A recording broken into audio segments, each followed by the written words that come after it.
హుండీలో డబ్బులు కొట్టేయాలని ప్రయత్నించిన ఓ వ్యక్తికి తగిన శాస్తి జరిగింది. రాత్రి వేళ హుండీలో సొమ్ము కాజేసేందుకు ప్రయత్నించగా అతడి చేయి అందులో ఇరుక్కుపోయింది. దీంతో 12 గంటల పాటు నరకయాతన అనుభవించాడు. ఈ ఘటన కామారెడ్డి జిల్లాలో చోటు చేసుకుంది.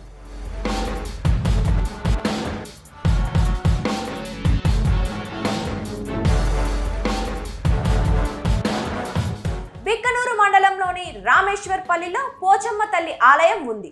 ఆ గుడిలోనే పనిచేసే సురేష్ అనే వ్యక్తి మంగళవారం రాత్రి హుండీ పైభాగాన్ని ధ్వంసం చేసి డబ్బులు తీసేందుకు ప్రయత్నించాడు. చేయి లోపల పెట్టగా అది ఇరుక్కుపోయింది.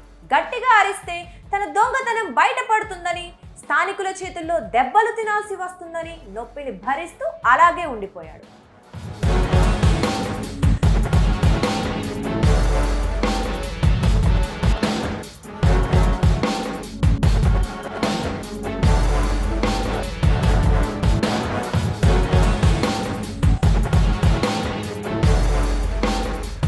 బుధవారం ఉదయం ఆలయానికి వచ్చిన పూజారి అతడి నిర్వాకాన్ని గమనించి గ్రామస్తులకు సమాచారం ఇచ్చాడు.